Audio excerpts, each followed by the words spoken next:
أعوذ بالله من الشيطان الرجيم بسم الله الرحمن الرحيم والصلاة والسلام على رسول الأمين وعلى آله وصحبه أجمعين أما بعد رب اشرح لي صدري ويسر لي أمري واحلل عقدة من لساني يفقهوا قولي. السلام عليكم ورحمة الله. بسم الله الرحمن الرحيم. ربنا ظلمنا أنفسنا وإن لم تغفر لنا وترحمنا لنكونن من الخاسرين. الله لله. നമ്മൾ വിശ്വാസികൾ എന്നുള്ള അർത്ഥത്തിൽ നമുക്ക് അള്ളാഹുവിൽ നിന്ന് ഏറ്റവും അധികം ആവശ്യമുള്ളൊരു കാര്യമാണ് പിന്നെ തെറ്റുകൾ കുറ്റങ്ങൾ ഒക്കെ പുറത്തു തരിക, അല്ലെങ്കിൽ മാപ്പ് കിട്ടുക എന്നുള്ളത്. നമ്മള് പലപ്പോഴും അറിഞ്ഞറിയാതെയൊക്കെ ഇത് ചെയ്യുന്നുണ്ട്. അപ്പൊ നമ്മള് നമസ്കാരം കഴിഞ്ഞിട്ട് അസ്തഗ്ഫിറുല്ലാഹ് അസ്തഗ്ഫിറുല്ലാഹ് അസ്തഗ്ഫിറുല്ലാഹ് എന്ന് പറയും.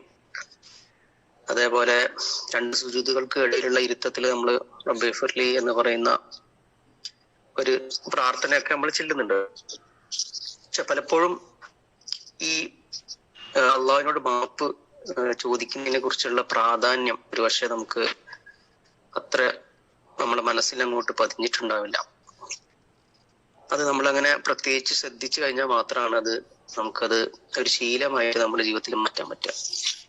ഈ ഒരു കാര്യം ഇന്ന് ചർച്ച ചെയ്യാൻ കാരണം നമ്മൾ കഴിഞ്ഞ ആഴ്ചകളിലൊക്കെ പറഞ്ഞതുപോലെ റമദാൻ എന്ന് പറയുന്നത് നമ്മുടെ തെറ്റുകുറ്റങ്ങൾ പുറത്തു തരുവാൻ ഏറ്റവും സാധ്യതയുള്ള, അള്ളാഹുവിനോട് ഏറ്റവും അടുത്ത, അള്ളാഹുവിന് ഏറ്റവും ഇഷ്ടപ്പെട്ട ഒരു സമയമായത് കൊണ്ട് കൂടിയാണ് നമ്മൾ നോമ്പിലേക്ക് അടുക്കുന്നതിന് മുമ്പ് പിന്നെ മാപ്പ് അപേക്ഷിക്കുന്നതിനെ കുറിച്ച്, അള്ളാഹുവിനോട് അതിനെക്കുറിച്ച് കൂടുതൽ ഇസ്തിഗ്ഫാർ ചോദിക്കുന്നതിനെ കുറിച്ച് നമ്മൾ ബോധവാന്മാരാവുക എന്നുള്ള ഒരു ലക്ഷ്യത്തോടു കൂടിയാണ് ചില കാര്യങ്ങളോട് പറയാൻ ഉദ്ദേശിക്കുന്നത്. ഞാൻ ആമുഖത്തില് ഓതി വെച്ച ആയത്ത് എന്ന് പറഞ്ഞാല് സൂറത്തുൽ അറാഫിൽ 24-ാമത്തെ ആയത്താണ്. നമ്മള് ഒന്ന് സൂക്ഷ്മമായിട്ട് നോക്കിയാൽ മനസ്സിലാവും, ആദം അലൈഹിസ്സലാം അതേപോലെ ഹവ്വ ബീവിയും പിന്നെ ഭൂമിയിലേക്ക് വരേണ്ട ഒരു സാഹചര്യം നമുക്കറിയാം. സത്യത്തിൽ അവര് ഭൂമിയിലേക്ക് വന്ന സമയത്ത് ആദ്യമായിട്ട് അള്ളാഹുവിനോട് പ്രാർത്ഥിക്കുന്ന, അള്ളാഹു തന്നെ പഠിപ്പിച്ചു കൊടുത്തൊരു പ്രാർത്ഥനയായിട്ടാണ് നമുക്കതിന് മനസ്സിലാവുക. അതിൽ പ്രധാനപ്പെട്ട ഒരു കാര്യം, നമ്മളോട് തന്നെ ഞങ്ങൾ അക്രമം ചെയ്തിരിക്കുന്നു, ഞങ്ങൾക്ക് പുറത്തു തരണം. അഥവാ നീ പുറത്തു തന്നിട്ടില്ലെങ്കിൽ, ഞങ്ങളോട് റഹ്മത്ത് കാണിച്ചിട്ടില്ലെങ്കിൽ ഞങ്ങൾ നഷ്ടകാരികളിൽ പെട്ടുപോകും എന്നാണ് പറയുന്നത്. അപ്പൊ സത്യത്തിൽ ഭൂമിയിലേക്ക് വരുന്ന സമയത്ത് അള്ളാഹു നമ്മെ ഫസ്റ്റ് പഠിപ്പിച്ച ഒരു പ്രാർത്ഥന എന്ന് വേണമെങ്കിൽ നമുക്ക് അതിനെ കുറിച്ച് പറയാം. മനുഷ്യനെ പഠിപ്പിച്ച ഫസ്റ്റ് പ്രാർത്ഥന എന്ന് നമുക്ക് പറയാം.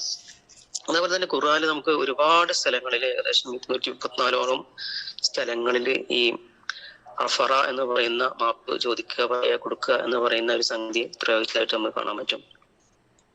നമ്മൾ സാധാരണഗതിയിലും ഇനി ഇതിന്റെ ഒരു പ്രത്യേകത എന്ന് പറഞ്ഞാല്, ഇപ്പൊ നമ്മൾ സാധാരണ ഒരു മനുഷ്യൻ അല്ലെങ്കിൽ ഒരു വിശ്വാസി എന്ന അർത്ഥത്തിൽ നമ്മൾ പല കാര്യങ്ങൾ ചെയ്യുന്നുണ്ട്. അതിൽ ചില കാര്യങ്ങൾ നമ്മൾ അള്ളാഹു നമ്മോട് പറഞ്ഞ കാര്യങ്ങൾ നമ്മൾ ചെയ്യുന്നുണ്ട്. ചില കാര്യങ്ങൾ അള്ളാഹു പറഞ്ഞിട്ടുണ്ട്, നിങ്ങൾ അങ്ങനെ ചെയ്യണം എന്ന് പറഞ്ഞിട്ടുണ്ട്. ചില കാര്യങ്ങൾ നമ്മുടെ മനസ്സിൽ അള്ളാഹുവെ കുറിച്ച് നമ്മുടെ മനസ്സിൽ അള്ളാഹുവിനെ കുറിച്ചുള്ള ബോധം നടന്നുകൊണ്ട് ചെയ്യുന്ന ഒരുപാട് കാര്യങ്ങളുണ്ട്. അതേപോലെ തന്നെ ചില കാര്യങ്ങൾ അള്ളാഹു നമ്മൾ പുതുതായിട്ട് ചോദിക്കുന്നതുണ്ട്. അപ്പൊ ഇതിലൊക്കെ ഈ 3 രീതിയിലുള്ള സന്ദർഭങ്ങളിലും പിന്നെ ഈ മഗ്ഫിറത്തിനെ കുറിച്ച് പറഞ്ഞതായിട്ട് നമുക്ക് കാണാൻ പറ്റും. ഉദാഹരണമായിട്ട് അള്ളാഹു മൂസാ നബിയുടെ ജനതയുടെ ഒരു കാര്യം പറയുന്നുണ്ട്. ബഖറയിൽ തന്നെ 58-ാമത്തെ ആയത്തിൽ കാണാൻ പറ്റും, വദ്ഖുലുൽ ബാബ സുജ്ജദൻ വഖൂലു ഹിത്തതൻ നഗ്ഫിർ ലക്കും. അള്ളാഹു ഒരു കാര്യം അവരോട് ഒരു നഗരത്തിൽ പ്രവേശിക്കുമ്പോൾ ചെയ്യേണ്ട കാര്യങ്ങൾ പറയുന്നു. എന്നിട്ട് അള്ളാഹു പറയുന്നു, നിങ്ങൾ അങ്ങനെ ചെയ്താൽ ഞാൻ നിങ്ങൾക്ക് പുറത്തു തരുമെന്ന് പറയുന്നു. അതേപോലെ തന്നെ വേറൊരു ആയത്തിൽ നമുക്ക് കാണാൻ പറ്റും, യാ അയ്യുഹല്ലദീന ആമനൂ ഇൻ തത്തഖുല്ലാഹ, നിങ്ങൾ തഖ്വ കാണിച്ചാൽ, അതായത് നിങ്ങൾ ചെയ്യുന്ന കാര്യങ്ങളെല്ലാം നിങ്ങൾ തഖ്വ കാണിച്ചാൽ അള്ളാഹു പറയുന്നു, യജ്അൽ ലക്കും ഫുർഖാനൻ, നിങ്ങൾക്ക് ഫുർഖാൻ, സത്യാസത്യങ്ങളെ തിരിച്ചറിയാനുള്ള ഫുർഖാൻ എന്ന സംഗതി നിങ്ങൾക്ക് തരും. വയുകഫിർ അൻഹും സയ്യിഅത്തിക്കും, നിങ്ങൾക്ക് തെറ്റുകൾ പുറത്തു തരും. എന്നിട്ട് പറയുന്നു വയഗ്ഫിർ ലക്കും, നിങ്ങൾക്ക് പുറത്തു തരികയും ചെയ്യും.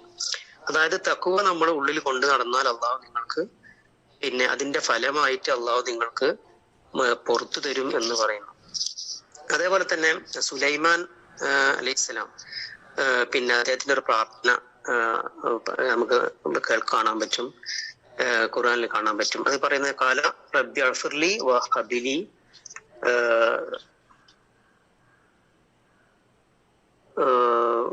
മുൽക്കൻ ലാ യംബഗി ലിഅഹദിൻ മിൻ ബഅദി. അതായത് സുലൈമാൻ നബി അവിടെ അള്ളാഹുവിനോട് ഒരു പുതിയൊരു കാര്യം ചോദിക്കുകയാണ്.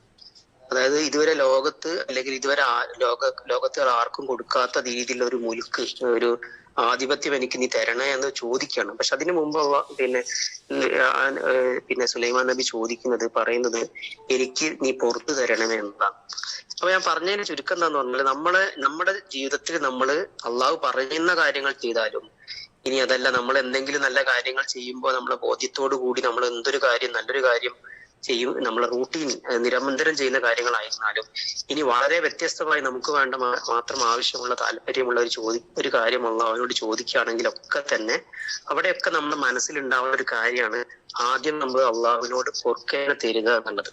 ചില ആളുകളൊക്കെ നമ്മൾ ശ്രദ്ധിച്ചിട്ടുണ്ടാകും, ഒരാളോട് നിങ്ങൾ ചെയ്ത കാര്യം ഭയങ്കര നന്നായി, നിങ്ങൾക്ക് നല്ല കഴിവുകളുണ്ട് എന്നൊക്കെ പറയുമ്പോൾ അവര് തിരിച്ചാദ്യം പറയാം അസ്തഗ്ഫിറുല്ലാഹ് എന്ന് പറയാം. കാരണം പിന്നെ പുറത്തു തരണം, ഞാൻ ഒരുപാട് തെറ്റുകൾ നമ്മൾ ചെയ്യുന്ന കാര്യങ്ങളിലും എന്റെ കഴിവിലും മറ്റുള്ളവർ കഴിവ് എന്ന് തോന്നുന്ന നമ്മുടെ കഴിവിലൊക്കെ പിന്നെ ഒരുപാട് തെറ്റുകുറ്റങ്ങൾ നമുക്ക് വ്യക്തിപരമായിട്ട് വന്നു പോകുന്നുണ്ടാവും. അപ്പൊ അത് നമ്മൾ മറന്നു പോകാൻ പാടില്ല. ഏത് സമയത്തും അള്ളാഹുവിനോട് പൊറുക്കലിനെ തേടുന്ന ഒരു ശൈലി നമുക്ക് ഉണ്ടായി കഴിഞ്ഞാല് സ്വാഭാവികമായിട്ടും നമ്മുടെ ജീവിതത്തിൽ നമ്മൾ തഖ്വ കൊണ്ട് നടക്കുന്നത് പോലെ തന്നെ നമ്മുടെ ജീവിതത്തിൽ പൊറുക്കലിനെ തേടുക എന്ന് പറയുന്ന ഒരു ശീലം നമുക്ക് ഉണ്ടാക്കിയെടുക്കാൻ വേണ്ടി പറ്റും എന്നാണ് പറഞ്ഞത്.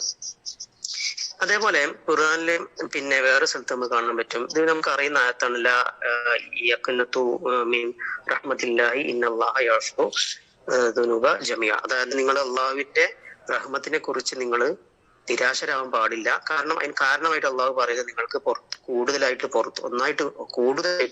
പുറത്തു തരാൻ അള്ളാഹുവിന് കഴിയും എന്നുള്ളതാണ്.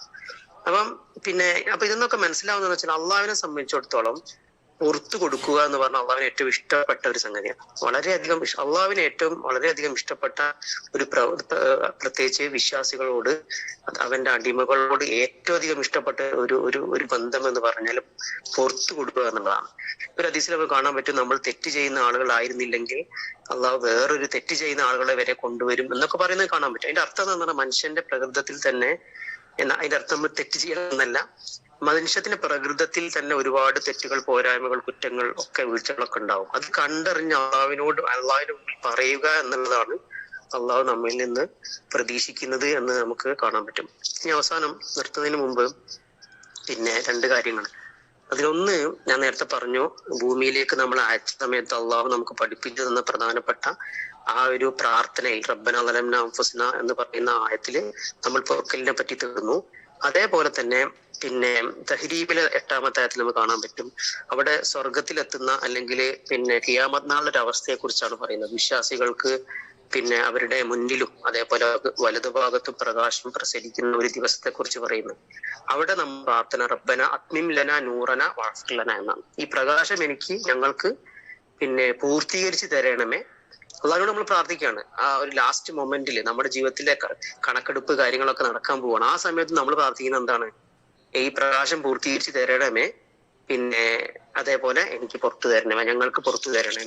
അപ്പൊ അതിനർത്ഥം എന്ന് വെച്ചാല് മനുഷ്യ ജീവിതത്തിന്റെ ആദ്യം മുതൽ അവസാന ഘട്ടം വരെ നമ്മൾ ചെയ്യേണ്ട പ്രധാനപ്പെട്ട ഒരു പണി എന്ന് പറഞ്ഞു കഴിഞ്ഞാൽ പൊറുക്കലിനെ പറ്റി തേടുക എന്നുള്ളതാണ്. അത് അള്ളാഹുവിന് ഏറ്റവും ഇഷ്ടപ്പെട്ട ഒരു കാര്യമാണ്. പിന്നെ ഹദീസിൽ നമുക്ക് കാണാൻ പറ്റും, നിരന്തരമായിട്ട് ഒരാൾ മാപ്പ് തേടി കഴിഞ്ഞാല് അള്ളാഹു അവന് എല്ലാ ദുരിതങ്ങളിൽ നിന്നും പിന്നെ ഒരു വഴിയും, എല്ലാ ദുരിതങ്ങളിൽ നിന്ന് മാറി നിൽക്കാനുള്ള ഒരു വഴിയും, അതേപോലെ തന്നെ നമുക്ക് ഭയങ്കര ഉത്കണ്ഠ, ആങ്സൈറ്റി എന്ന് പറയുന്ന സംഗതി ഉണ്ടാവും പല സംഗതികളിലും, അതിലൊരു ആശ്വാസവും ഒക്കെ അള്ളാഹുവിന് തരാൻ വേണ്ടി കഴിയും. എന്നത് മാത്രമല്ല, അള്ളാഹു പറയുന്നു, നിങ്ങൾ അറിയാത്ത രീതിയിൽ പിന്നെ നബി സ്വല്ലല്ലാഹു അലൈഹി വസല്ലം പറയാണ്, അള്ളാഹു നിങ്ങൾക്ക് അറിയാത്ത രീതിയിൽ റിസ്ക്, അത് സമ്പത്താവാം, സമാധാനമാവാം, സൗകര്യങ്ങളാകാം, അള്ളാഹു നിങ്ങൾക്ക് തരുന്നതാണ്. അപ്പൊ പലപ്പോഴും നമ്മുടെ ജീവിതത്തിലെ പല പ്രയാസങ്ങളുടെയും ഒക്കെ സൊല്യൂഷൻ എന്ന് പറയുന്നത് പൊറുക്കലിനെ തേടി. നമുക്കൊരു പക്ഷെ പെട്ടെന്ന് നമുക്ക് ലോജിക്കലി നമുക്ക് മനസ്സിലാവില്ല, അള്ളാഹുവിനോട് ഞാൻ പൊറുക്കലിന് തേടിയതുകൊണ്ട് എനിക്ക് എങ്ങനെ റിസ്ക് കിട്ടുക എന്നാണ് നമ്മൾ ആലോചിക്കുക. പക്ഷെ നമ്മൾ ചെയ്യുന്ന പണി എന്ന് പറഞ്ഞു കഴിഞ്ഞാല് അള്ളാഹുവിന് ഏറ്റവും ഇഷ്ടം, അള്ളാഹു അത്രേ നോക്കുന്നു. നമ്മളുടെ മാനദണ്ഡം വെച്ചിട്ടല്ല അള്ളാഹു നമ്മുടെ പ്രവർത്തനങ്ങളിൽ നമ്മൾ ചെയ്യുന്ന കാര്യങ്ങളും അളക്കുന്നത്. അള്ളാഹുവിന് ഇഷ്ടപ്പെട്ട സംഗതി എന്ന് പറഞ്ഞാൽ പൊറുക്കലിനെ തേടുകയാണ്. പൊറുക്കലിനെ തേടുന്നതോടുകൂടി നമ്മൾ നന്നാവും, കൂടുതൽ നമ്മൾ ചെയ്ത തെറ്റുകളെ കുറിച്ച് നമ്മൾ ബോധവാന്മാരാകും, അതുവഴി നല്ല വിശ്വാസികളായി മാറും എന്നുള്ളതാണ്. അപ്പൊ അതുകൊണ്ട് അള്ളാഹു ബാക്കിയുള്ള കുറെ നന്മകൾ നമുക്ക് ചെയ്തു തരികയാണ്. അതേപോലെ തന്നെ നമുക്കറിയാം, നബി എന്നെ പറഞ്ഞിട്ടുണ്ട്, 70-ൽ പരം പിന്നെ തവണ ഞാൻ ദിവസം പിന്നെ പൊറുക്കലിനെ തേടാറുണ്ട് എന്നുള്ളത്. അതേപോലെ തന്നെ ഇബ്നു ഉമർ റിപ്പോർട്ട് ചെയ്ത മറ്റൊരു ഹദീസ് നമുക്ക് കാണാൻ പറ്റും. ഇബ്നു ഉമർ തന്നെ പറയാണ്, ഞങ്ങൾ നേരിട്ട് തന്നെ അള്ളാഹ് നബി സ്വല്ലല്ലാഹു അലൈഹി വസല്ലം ചെല്ലുന്നത് ഞങ്ങൾ എണ്ണിയിട്ടുണ്ട്. അങ്ങനെ തന്നെയാണ് ഹദീസ്. ഞങ്ങൾ എണ്ണിയിട്ടുണ്ട്, ഒറ്റ ഇരിപ്പിന് 100-ലധികം തവണ പൊറുക്കലിനെ തേടുന്നത് ഞങ്ങൾ എണ്ണി കണക്കാക്കിയിട്ടുണ്ട് എന്നൊക്കെയുള്ള ഹദീസുകളൊക്കെ നമുക്ക് കാണാൻ പറ്റും. ഇത് അത്ര ചെറിയൊരു കാര്യമല്ല. നമുക്ക് അള്ളാഹുവിനോട് അടുക്കാൻ പറ്റുന്ന നല്ലൊരു വഴിയാണിത്. നമ്മൾ വെറുതെ ഇരിക്കുമ്പോൾ, കാര്യങ്ങൾ ചെയ്യാൻ പോകുമ്പോഴൊക്കെ തന്നെ നിയ്യത്തിന്റെ കൂടെ നമ്മൾ പൊറുക്കലിനെ തേടുന്ന ഒരു അവസ്ഥയിലേക്ക് നമ്മുടെ ഒരു പ്രകൃതം, നമ്മുടെ ഒരു ശൈലിയൊക്കെ മാറ്റിയെടുക്കുക. അങ്ങനെ നല്ല ഒരവസ്ഥയിലേക്ക് നമുക്ക് എത്തിപ്പെടാൻ പറ്റും. നമ്മളൊന്ന് ആലോചിച്ച് നോക്കുക, നാളെ ഏത് സമയത്ത് നമുക്കറിയില്ല നമ്മുടെ മരണം. ആ ഒരു സമയത്ത് ഈ രൂപത്തിൽ എല്ലാ പൊറുക്കലിനെയും ഒക്കെ തേടി ചെയ്യേണ്ട കാര്യങ്ങളൊക്കെ ചെയ്ത് മരിച്ചു പോകുക എന്ന് പറഞ്ഞു കഴിഞ്ഞാല് എത്ര സുന്ദരമായിരിക്കും. അള്ളാഹുവിന്റെ മുമ്പിൽ വിചാരണ വളരെ എളുപ്പമായിരിക്കും. ആ ഒരു ലക്ഷ്യത്തോടു കൂടി ഈ കാര്യത്തിലൊക്കെ ഒരു പ്രയത്നം നമ്മൾ നടത്തുക. അള്ളാഹു നമ്മെ സഹായിക്കുമാറാവട്ടെ, കാര്യങ്ങൾ നമുക്ക് എളുപ്പമാകട്ടെ. ഇതുപോലുള്ള നല്ല സ്വഭാവങ്ങൾ, ശൈലികളൊക്കെ ജീവിതത്തിൽ ഉണ്ടാക്കിയെടുക്കാൻ അള്ളാഹു നമ്മെ സഹായിക്കട്ടെ. അതിനുള്ള നല്ലൊരു അവസരമാക്കിയിട്ട് റമളാനിനെ വേർപ്പെടുത്താനും അള്ളാഹു നമ്മെ സഹായിക്കട്ടെ. റബ്ബനാ ളലംനാ അൻഫുസനാ വഇൻ ലം തഗ്ഫിർ ലനാ വതർഹംനാ ലനകൂനന്ന മിനൽ ഖാസിരീൻ. റബ്ബനാ ആതിനാ ഫിദ് ദുനിയ ഹസനത വഫിൽ ആഖിറതി ഹസനത വഖിനാ അദാബന്നാർ. അസ്സലാമു അലൈക്കും വറഹ്മത്തുള്ളാഹി.